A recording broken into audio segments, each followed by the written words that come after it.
Padre, te damos gracias en el nombre de Jesús. Gracias porque tú eres bueno y porque para siempre es tu misericordia. Gracias, Señor, porque podemos compartir esto que tú nos has dado, compartirlo con el pueblo. Y oramos para que seas tú, Espíritu Santo, tomando todo el control, abriendo nuestro entendimiento, Dios, y poder salir edificados de este lugar con una fe mucho más definida, mucho más fortalecida. En el nombre de Jesús, amén y amén. Gloria al Señor. Creo que me van a ayudar el equipo técnico con el pase de las láminas. Creo que lo que entendí fue eso. Amén, importante. Hay un pasaje que no podemos dejar de lado a propósito de este tema que está muy conocido por todos nosotros. Es Romanos capítulo 12, versículo 2. ¿Qué tal? Perdónenme, pero vamos a honrar el ponernos de pie como buenos pentecostales. Es solamente un versículo que dice así, en el nombre del Padre, del Hijo y del Espíritu Santo. No os conforméis a este siglo, sino transformaos por medio de la renovación de vuestro entendimiento.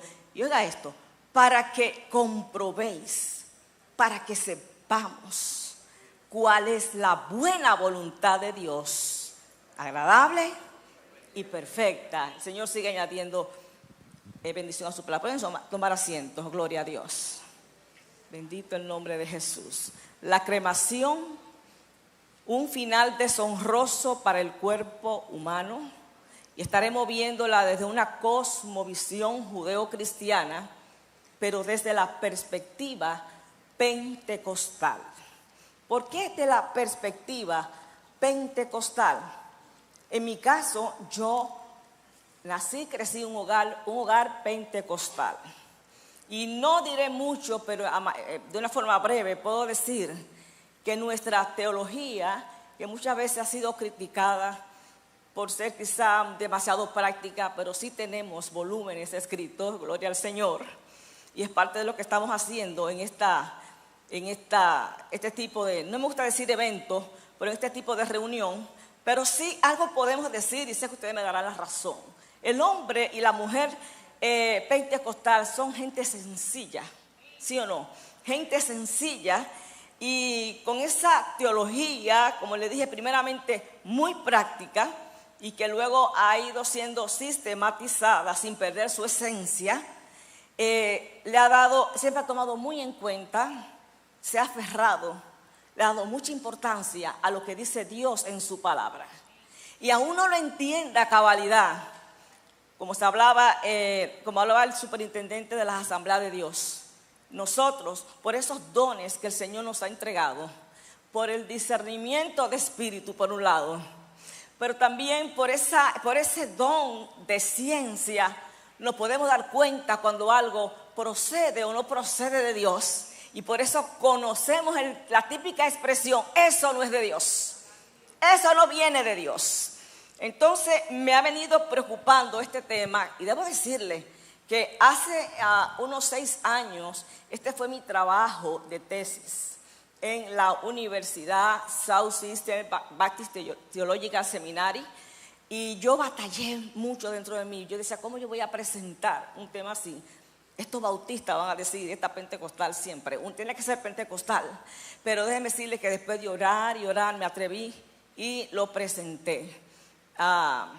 Y déjenme explicarles que fue difícil el reto. Y en ocasiones, no le voy a negar, yo quise desistir de hacer este trabajo. ¿Por qué? Porque notaba la indiferencia del pueblo. Y si me acercaba con todo el respeto a ministros, ellos decían así: mira, mija, deja que la gente haga como quiera, deja que ellos decidan. ¿Y sabes qué? Ese es el estilo de la gente de nuestros días, evitando incomodar a las personas, ¿sí o no? Esa es la cosmovisión que nos envuelve. No ofendas, deja a la gente como quiere ser. Entonces, en mi opinión, pienso que el cremar o no el cuerpo afecte lo que es la salvación, porque eso sí que es delicado, pero al menos eso pienso yo. Aunque es difícil, puedo decirle, cuando una persona deliberadamente dice, a mí que me cremen. Y otros dicen, aún peor, a mí que me quemen, no me importa, ya soy salvo. Pero yo pienso que no debe ser esa la actitud, porque esto deja mucho, pero mucho que desear cuando se tiene una conciencia coherente con la palabra de Dios. Es difícil, y no con la manera de pensar, que es lo que está pasando últimamente, de acuerdo a las culturas o el tiempo en el que vivimos. Tenemos que tomar una decisión. Voy a reaccionar, yo voy a actuar, voy a tomar mis decisiones conforme a lo que dice la palabra de Dios o conforme a lo que dice el mundo. Pero hay algo que nos reta a todos. La iglesia del Señor, como dice en 1 de Timoteo capítulo 3 versículo 15, la iglesia del Señor es columna y baluarte de la verdad. ¿Cuántos lo creen eso? Yo creo que somos columna y baluarte de la verdad. De manera que debemos tener respuestas sólidas y contundentes que inspiren confianza. Reafirmando lo que ha creído la iglesia y lo que ha sostenido en su largo caminar en la historia. Ha sido largo el caminar.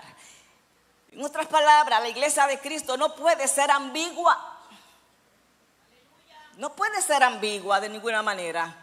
En medio de un mundo que usted sabe, tan cargado de medias verdades y de supuestos, se necesitan respuestas categóricas.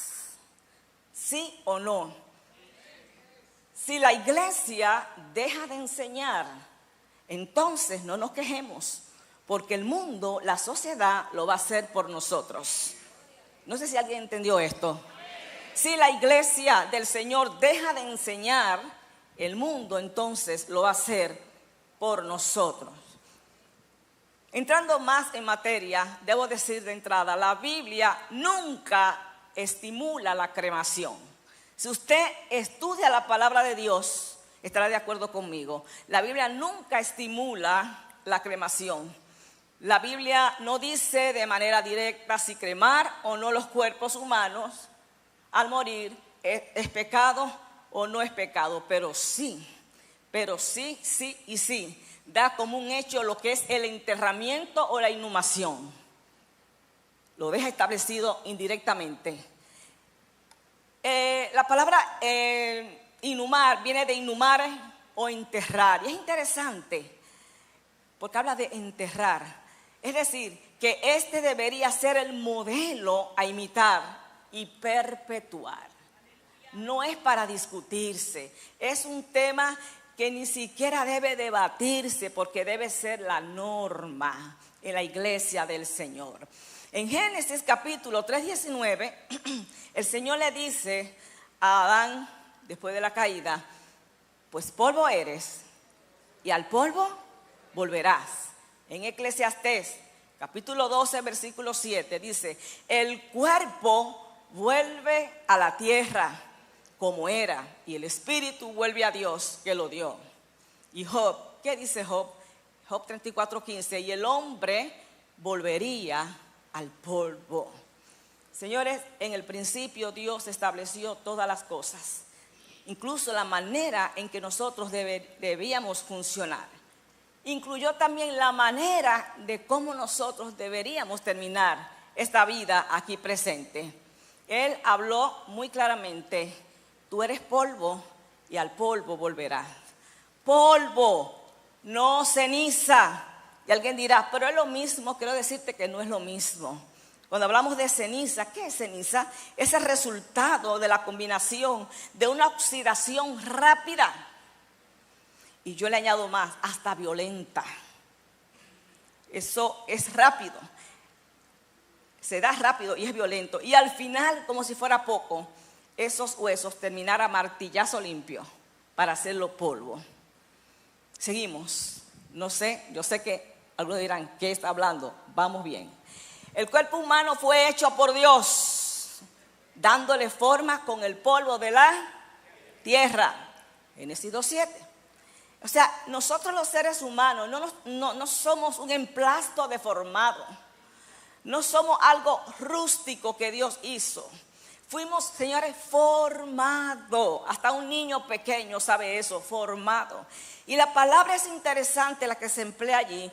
Hay varias palabras para formar, pero para este caso es la palabra yatzar en hebreo, que significa nuevamente formar, moldear, tal como hace el alfarero con el barro.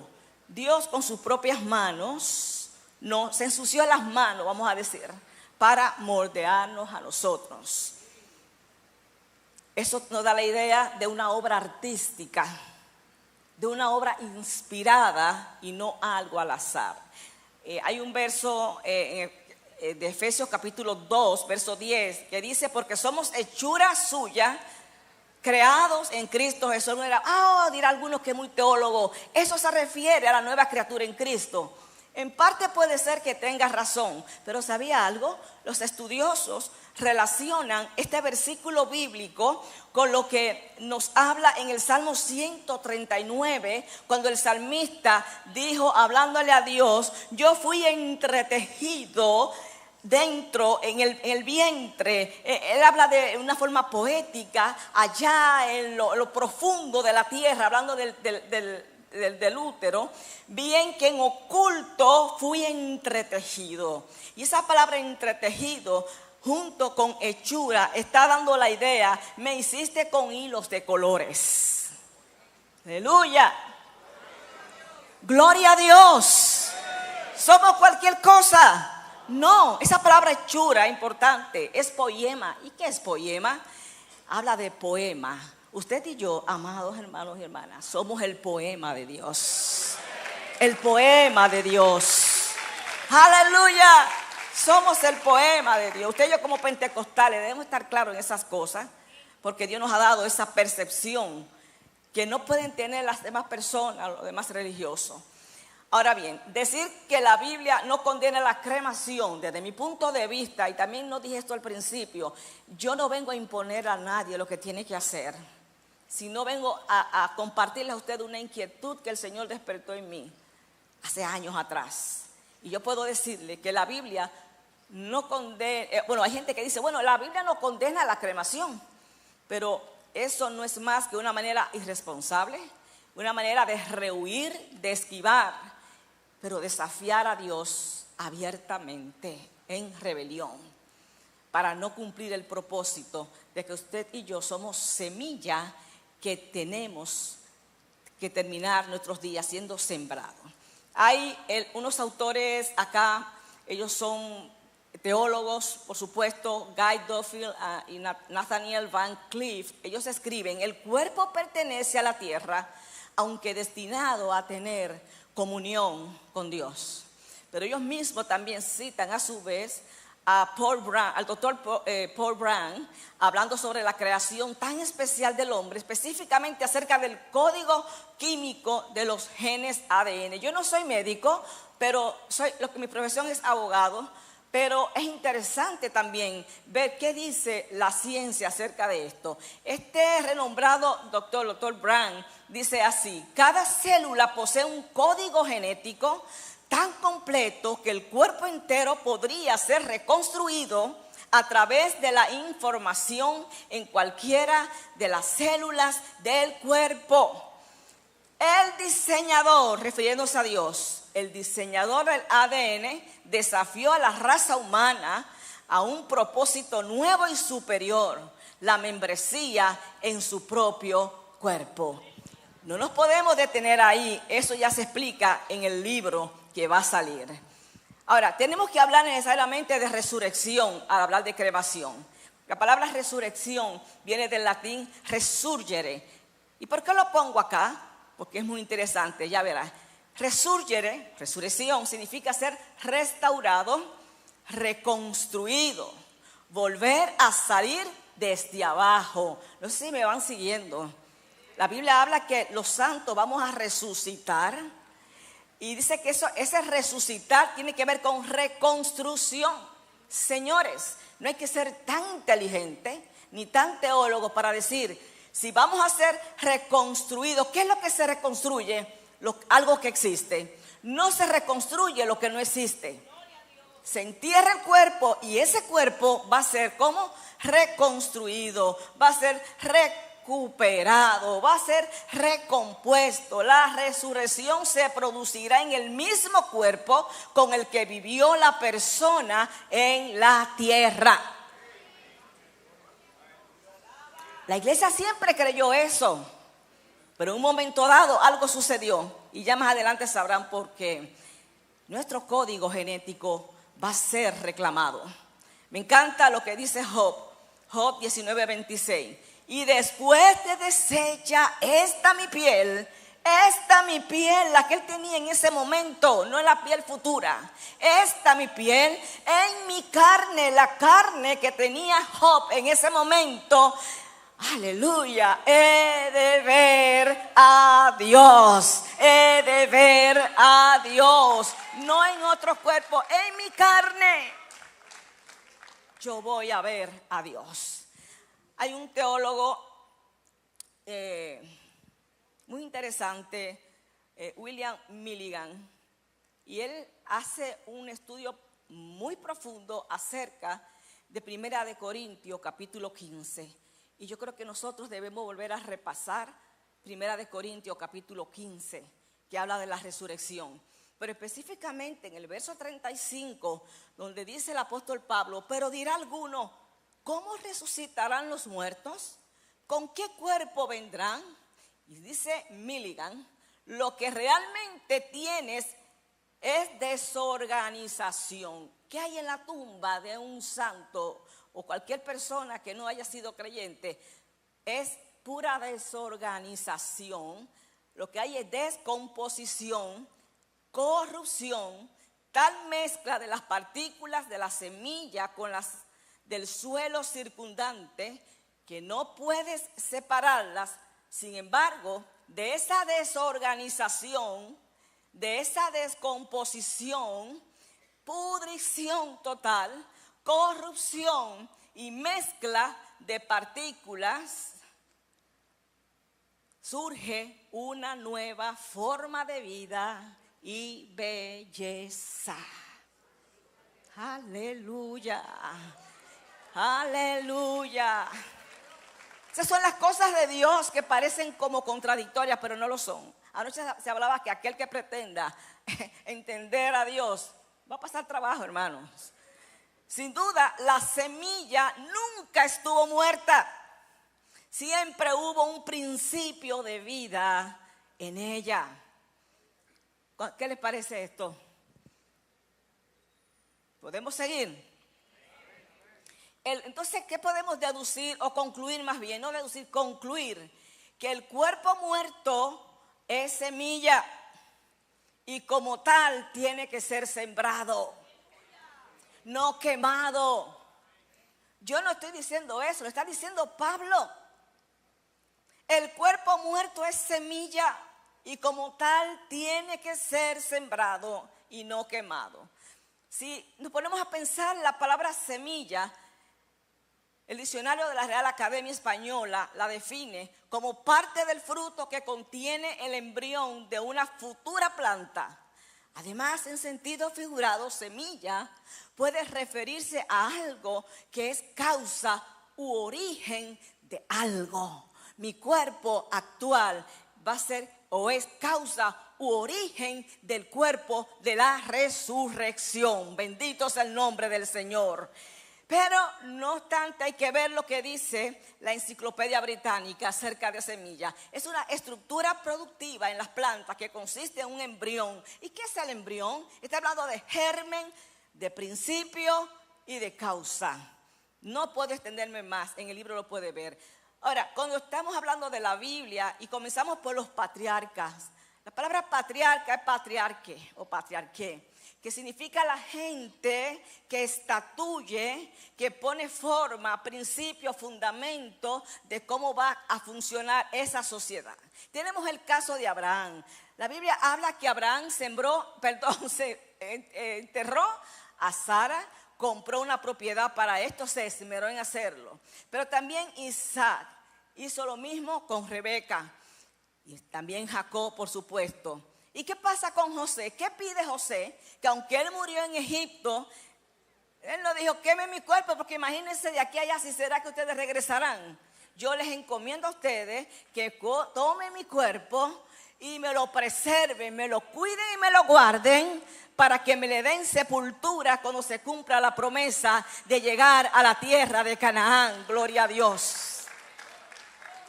Es Job que dice en el capítulo 5, verso 26, refiriéndose a la muerte y la sepultura. Oiga bien, gavilla de trigo recogida en su tiempo. Gavilla de trigo recogida en su tiempo. ¿Qué significa esto? Lo que quiere decir en el original a esa palabra, que hablar de recogida es hablar de guardar, es hablar de acoger íntegramente. ¿Podemos nosotros guardar un cuerpo íntegramente después que ha sido cremado? ¿Sí o no? No, hermano. Norman Geisler y Ron Brooks dicen lo siguiente: la resurrección le otorga vida eterna al mismo cuerpo que murió. Se lo repito, la resurrección le otorga vida eterna al mismo cuerpo que murió. La resurrección ve al hombre como una unidad, alma, cuerpo, más que como un alma dentro de un cuerpo. La resurrección es un estado perfeccionado. ¿Qué se perfecciona? ¿Lo que no ha sido creado o lo que ya fue creado anteriormente? No lo diga con miedo, hermano. Aquí tenemos que salir claro. Sí o sí o no o no. Sí, mi hermano, la resurrección es un estado esto habla porque era un debate acerca de la reencarnación y la resurrección. Podemos obviar eso y vamos a seguir. La resurrección es un estado definitivo en el que toda la persona, alma y cuerpo, disfruta la bondad de Dios. El cuerpo es perfeccionado sin eliminarlo. Es perfeccionado sin eliminarlo, sino quitando sus imperfecciones. Seremos reunidos con este cuerpo terreno, pero hecho inmortal en la resurrección. Parte de la gracia y la grandeza de la resurrección es que no tiene explicación. Eso es asunto de Dios y Él sabe cómo lo va a hacer. O sea que en mi opinión yo puedo decir que la cremación debería caer dentro del rango de la profanación. El doctor Antonio Cruz, que ustedes deben conocer bastante de él, no es cualquier persona que se pone a escribir por escribir. Él es científico, él es teólogo, tremendo, muy preparado. Dice, el cuerpo del cristiano pertenece a Dios. Ya se lo dice todo. Pertenece a Dios. ¿Tiene dueño o no tiene dueño? Tiene dueño porque es templo donde habita el Espíritu Santo. No existe en el mundo un ser humano que se haya hecho a sí mismo. Somos por tanto propiedad de Dios y no debemos utilizar nuestro cuerpo como, y lo dice Él, no lo digo yo, como nos dé la gana. Lo cierto es que Dios tiene una predilección especial por el cuerpo del creyente, el templo en el que le gusta instalarse. Él es representado allí en nuestro cuerpo. Continuamos. Francisco La Cueva también, citando a Calvino y la teología reformada. Nada que ver conmigo. Wesleyana pentecostal. Pero hay que destacar lo que dicen los demás, aunque no sea de otra predilección. Pero ¿sabe qué dice la imagen de Dios acerca de Calvino, verdad? Y de la teología reformada? La imagen de Dios no se limita al alma, sino que aún ahora todavía brillan en el cuerpo del hombre algunas chispas de la imagen de Dios. Chispas de la imagen de Dios. ¿Podemos hacer con nuestro cuerpo lo que queramos? Dijimos un momentito atrás que tiene dueño. ¿Puede usted disponer de lo del vecino? Va preso. ¿Alguien le ha preguntado a Dios, ¿podemos cremar o no los cuerpos? El hombre es un todo, espiritual mi cuerpo, de manera que cremar es rebelión abierta contra Dios. Otra vez cito a la Cueva, dice: en los últimos siglos la cremación e incineración de cadáveres fue utilizado por los librepensadores como un argumento contra la resurrección de la carne o de los cuerpos. Otra vez volvemos a la Biblia. Señores, en la Biblia la cremación se tiene como algo despreciable, algo ignominioso, y se asocia con escenarios oscuros cuando el pueblo se ha descarriado.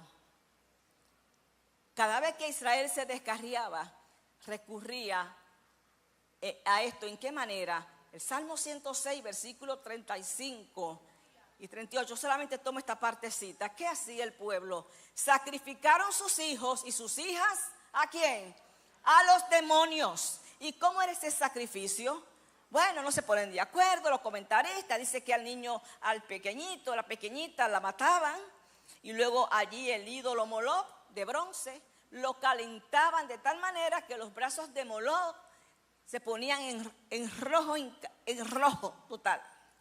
Ahora, ¿qué pasa? Suponiendo que ponían allí la criatura muerta, le estaban cremando, ¿sí o no? ¿Y qué tal si la ponían viva? Los cremaban vivo entonces. ¿Y qué significa eso a la luz de la palabra? Rendirle culto a los demonios. Y yo soy muy clara hablando. La cremación siempre se ha relacionado con asuntos diabólicos. Si usted se pone a estudiar antiguas civilizaciones idolátricas, todas, casi todas en su generalidad, practicaron la cremación. ¿Cómo es que la iglesia del Señor, que se supone que tenga la luz, que tenga el discernimiento, la iluminación del Espíritu Santo, caiga en esta situación? Imposible. Segundo, hay otro versículo y quiero que preste atención. Amós 2:1. Dice: así ha dicho Jehová, por 3 pecados de Moab y por el 4 no revocaré su castigo, porque quemó los huesos del rey de Edom hasta calcinarlo. Y sigue diciendo: por esto le trajo juicio a Moab.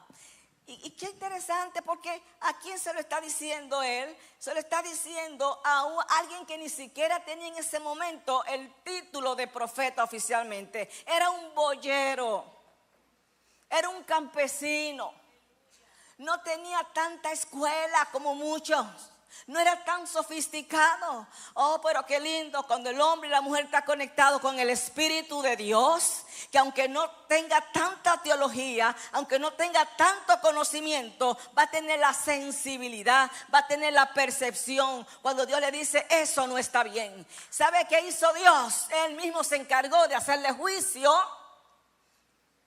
a esa tierra. La profecía fue esa. ¿Qué les parece, mis hermanos?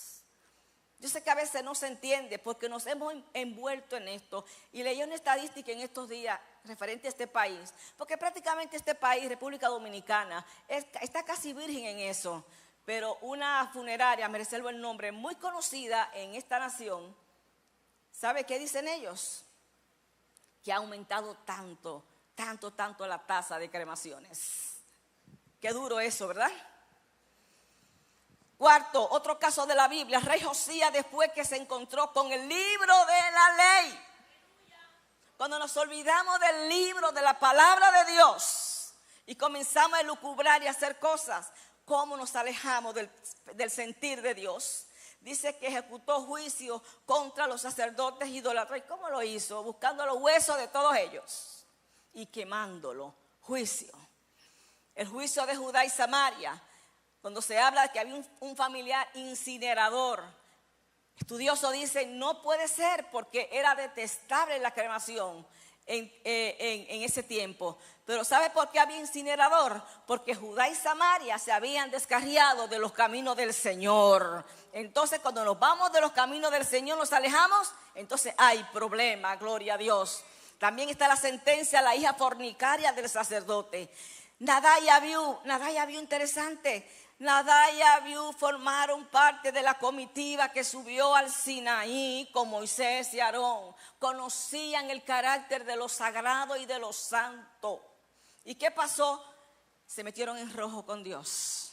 Y Dios mismo se encargó de destruirlo con fuego. En otras palabras, incineración. Ya llegamos al Nuevo Testamento, no se preocupe. La iglesia cristiana siempre valoró el cuerpo humano y enterró a sus muertos.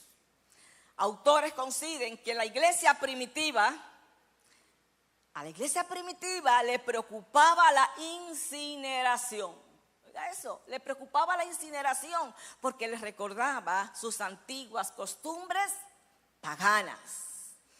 El cuerpo muerto del Señor Jesucristo es el mejor referente de la conservación del cadáver.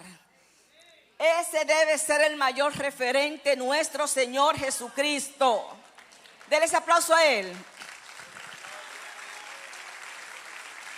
Mateo 26, 6 al 13, me encanta esta parte cuando aquella mujer se acerca al Señor y lo unge previo a su crucifixión.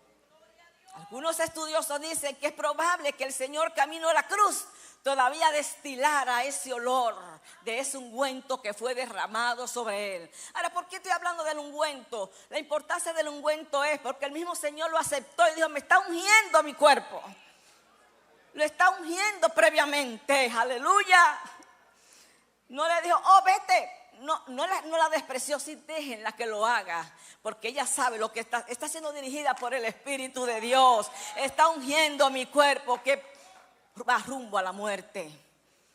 Por eso también algo más que debemos ver en esto. Cuando el Señor resucita, no resucitó con otro cuerpo.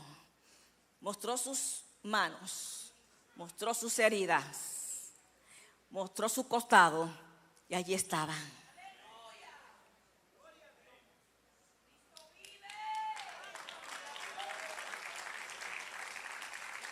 Pudo haber venido con un cuerpo totalmente diferente. Bueno, usted sabe que usted y yo en la resurrección vamos a ser transformados. No vamos a parecer a nosotros, solo que más bonito, solo que más hermoso. Si sientes que te falta un poco de tamaño, tranquilo, porque te va a llevar a la estatura que siempre soñaste. Si no te gusta tu rostro físico, celebra porque vas a tener un rostro perfecto. Aleluya. Oh, gloria a Dios. Samakaya rabasaya. Enda la basaba. Enda, ese cuerpo que quizá está allí, que no puedes caminar, el Señor lo va a restaurar. Con la materia prima con la cual viniste a este mundo. Gloria al nombre de Jesús. Qué lindo, nuestro Señor nos da ejemplo de esto. Señores, no nos olvidemos que Dios fue quien hizo el cuerpo humano. Y hasta que usted y yo no entendamos y asimilemos una teología bíblica, que nos sumerjamos en ella, que comamos de ella, que tomemos de ella, nosotros vamos a tener problemas con esto y no lo vamos a captar. Hermanos míos, dejemos la ambigüedad. Vamos a tratar con respeto el valor y la dignidad del cuerpo. Voy a pasar algunas citas para ir avanzando. Así como el alma es de mucho valor, de igual forma lo es el cuerpo. Porque también este fue creado con las manos de Dios y destinado a resucitar. No podemos devaluarlo. La imagen de Dios no podía ser colocada en un tabernáculo despreciable. Es verdad, la caída nos dañó, pero los mismos padres de la iglesia estaban conscientes. No quedaron partes que quedaron bien, todavía más o menos bien. Cuando alguien que es malo hace algunas obras buenas, ¿cree que por el mismo destello de la imagen de Dios en esa persona? Oh, gloria a Jesús. David Casas, ¿quién es David Casas? David Casas trabaja con lo que es el ministerio Respuestas en Génesis, con el cual también trabajamos nosotros. Todos los años tenemos en la iglesia un evento muy importante que tiene que ver con ciencia y con apologética. Todos los años. David Casas forma parte de ese equipo. Dice, el alma, espíritu, la persona central que existe durante esta vida perdura después de la muerte hasta la resurrección corporal y más allá. Uno y el mismo ser continúa desde el principio de su existencia y para siempre. Ya les mencioné la parte que tiene que ver con los padres de la iglesia. ¿Quiénes son los padres de la iglesia? Por si alguien es nuevo acá, no me mire raro. Los padres de la iglesia no son sacerdotes católicos.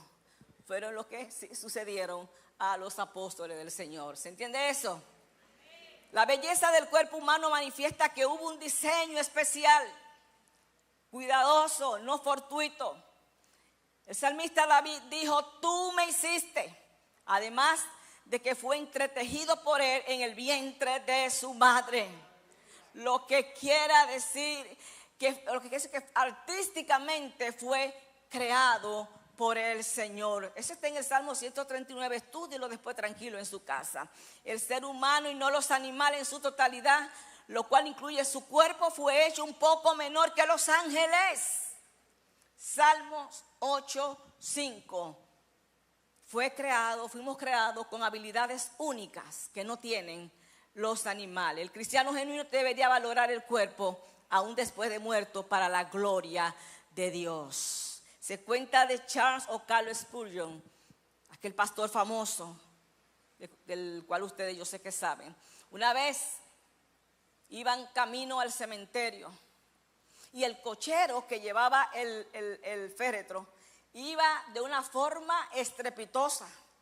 Y este pastor, conocedor de la palabra de Dios, lo detiene un momentito, le dijo y se le acerca: ¿no te da temor ir tan rápido conduciendo los restos de alguien que fue templo del Espíritu Santo?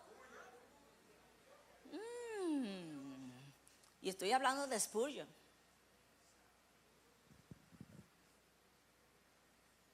El pensamiento, y ahí ya aterrizando, de la filosofía griega tiende a castigar el cuerpo como algo malo. El pensamiento griego ve el cuerpo como la prisión del alma. Pablo usa, bueno, esa parte la voy a dejar y la pueden ver en el libro más adelante. Ahora, tenemos que ver esto necesariamente antes de terminar. Es la cosmovisión retorcida de la posmodernidad y más allá, y la cosmovisión judeo-cristiana. El origen de la cremación es de tiempos ancestrales, todos estamos de acuerdo con eso.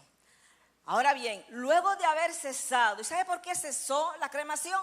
Porque cuando llegó el cristianismo, la iglesia se encargó de trabajar, de enseñar y de discipular, diciéndole a la gente: el cuerpo humano no se crema. Y todas esas tribus que eran salvajes, todas esas tribus bárbaras comenzaron a cambiar de mentalidad. Y lo que es Europa en su totalidad dejó de cremar los muertos. Yo le hago la pregunta: ¿cómo es posible que después de haber caminado un trecho tan largo a la iglesia de Cristo hayamos involucionado y volver a la práctica de aquello que detestaron nuestros primeros hermanos en la fe, la iglesia primitiva? Esto es involución. ¿O será que ellos fueron más atrasados que nosotros? No, ni pensarlo. Luego de haber cesado, volvieron a retomarlo y resurge en el siglo XIX, entre paréntesis, el siglo de la razón, atizado por el movimiento cultural e intelectual de la Ilustración, que reta la fe. ¿Sabía eso? La religión y las normas establecidas fueron retados por estos movimientos, siendo sus más reconocidos exponentes, por ejemplo, Michel Foucault, con sus críticas al poder que regula el orden, y lo asocia a la represión y el control. En otras palabras, ¿sabes qué? No nos pongan orden, déjenos como somos, déjenos pensar libremente y punto. Óigame bien, Jean-Paul Sartre, autor, óigame bien, tremendo libro, La náusea. La náusea. ¿Por qué la náusea? Porque el libro trata de la falta de sentido de la existencia. Cuando se levanta una sociedad que entiende que la vida no tiene sentido, ¿qué le va a importar? Mucho menos el cuerpo. Este hombre con su ideología despreció a Dios como creador. Está también Jacques Derrida con su teoría de la desconstrucción. Él cuestionó todas las estructuras que existían, todas las estructuras de pensamientos tradicionales, y las trastornó, las ridiculizó, y eso fue dando paso a lo que conocemos como la posmodernidad. Puede venir la posmodernidad y todo lo que sea, pero lo que importa, cuál debe ser la actitud de la iglesia. Puede el mismo Satanás, el Señor los reprenda, presentarse en persona, pero depende la actitud que tengamos usted y yo. Hay alguien que no podemos dejar de lado, que es Nietzsche. Este hombre preparó el escenario para la posmodernidad con aquella declaración: Dios está muerto. Todo eso influye de una manera u otra en una sociedad y en generaciones. ¿Qué más decirles? Solamente diré la última parte, lo que dice James Sire. Dice: el cristianismo premoderno tenía demasiado clara su visión de la depravación humana. ¿Estaba claro en eso? El cristianismo premoderno, antes del modernismo, entendía que no se podía, y que el hombre es depravado de por sí y que no puede hacer lo que le viene a la mente. Pero ¿qué pasa? Que en el posmodernismo sucede que tiene demasiado oscura su visión en cuanto a cualquier verdad universal. No es más que entendimiento entenebrecido, como dice el apóstol Pablo en Efesios capítulo 4, versículos 18 al 19. Cada decisión a tomar estará afectada por la manera de pensar del hombre, que deja de lado a Dios y sobreestima su propio razonamiento. Se ha dejado de lado lo que dicta la doctrina de Cristo. Se ha dejado de lado aún el tema si cremaron o no los cuerpos, algo que estuvo claro en los primeros cristianos. Estuvo clarísimo eso. Tío Donner fue de mucha bendición para mí haciendo ese trabajo de tesis. Este señor afirma: nuestro conocimiento fundamental en cuanto a la realidad de las cosas proviene de la revelación de Dios. La razón no es algo divino dentro del ser humano. Y aprovecho para decirles, si usted como cristiano se jacta de ese raciocinio 100%, tiene que revisarse, porque la razón no es algo divino dentro del ser humano, es parte de nuestra humanidad caída. Gente que siempre está razonando para llevarle la contraria al otro. Señores, tenemos que regresar a la palabra de Dios. Tenemos que regresar a la palabra de Dios con sencillez, para hacernos verdaderamente sabios y entendidos, edificando conciencias fuertes. Pentecostés tuvo esa característica. Quizás los que tuvimos padres cristianos no tuvieron quizás esa solidez en una teología sistematizada, pero eran gente con carácter firme, creían al Dios de la Biblia, tenían claras las cosas y nos enseñaron de esa manera. Aleluya.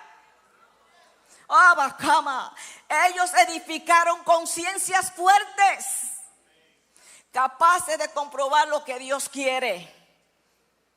Que se va a ofender, no, hermano, es lo que Dios diga y eso es lo que va. ¿Acaso no leímos al comenzar Romanos 12:2? ¿Cómo puntualizamos? Ya para cerrar, vamos a puntualizar. Número 1, Dios hizo al hombre a su imagen y semejanza, con todo lo que esto implica y por lo que tendrá que rendir cuentas. Usted tendrá que rendirle cuentas a Dios de lo que hace con su cuerpo. 2, al hombre Dios lo hizo con la capacidad espiritual de poder tener comunión con Él y de poder adorarle, siendo esto expresado casi siempre con el cuerpo. Brazos y manos que se levantan adorando a Dios, labios que predican las buenas nuevas de salvación, brazos que abrazan y dan cariño. ¿Será posible entonces que esas piezas de ese tabernáculo terminen achicharrados en un crematorio? rodillas que fueron delante de Dios en humillación terminen quemados en un crematorio. Eso no tiene sentido. Yo pienso que si los animales fueran como nosotros, no permitieran que a su especie le hicieran eso para terminar de una manera tan deshonrosa y vergonzosa. Los primeros cristianos lograron adecentar a los paganos convertidos, enseñándoles sobre lo ignominioso de quemar los cuerpos de los fallecidos. Que el cuerpo debía ser sepultado debidamente. Y esto le daba al mundo un mensaje de esperanza. De la esperanza de la gloriosa resurrección de los muertos, al mandato de Cristo, a la final trompeta, aleluya. Mashamalaya, los muertos serán resucitados, oirán la voz de Cristo, aleluya. ¿Serían acaso, como dije al principio, más ignorantes los cristianos del primer siglo?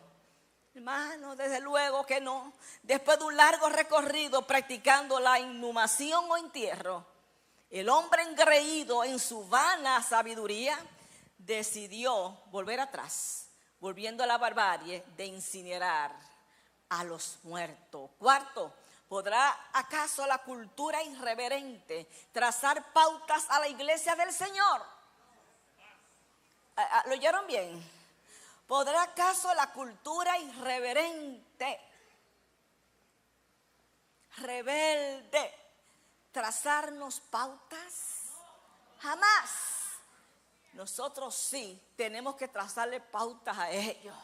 Dijo el profeta que se conviertan ellos a ti y tú no a ellos. Aleluya. La iglesia está llamada a ser luz en medio de tanta oscuridad, ser sal entre tanta falta de sabor. Dios nos ha dado el Espíritu Santo, hermanos míos. Dios nos ha equipado. Podemos contrarrestar esas ideologías malignas. Quinto, es desalentador escuchar de ministros y gente que dice ser pueblo de Dios, terminar sus restos achicharrados y calcinados por el fuego y posteriormente martillados hasta hacerse ceniza. Entonces, no solo algunas cosas, sino que muchas cosas están mal. Y cierro con esto: mientras más honra y respeto a Dios y a su palabra, ¿qué va a pasar?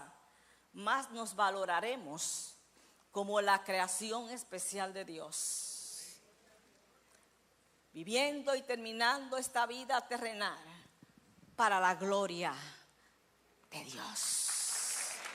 Para la gloria de Dios. Hermanos míos, vivamos para la gloria de Dios. Como dice Pablo, y si vivimos, para Él vivimos. Y si morimos, para Él morimos. Sea que vivamos o sea que muramos, somos del Señor. Aleluya. Dios les siga bendiciendo. Y el Señor nos ayude, hermanos. El Señor nos ayude. Gloria a Dios.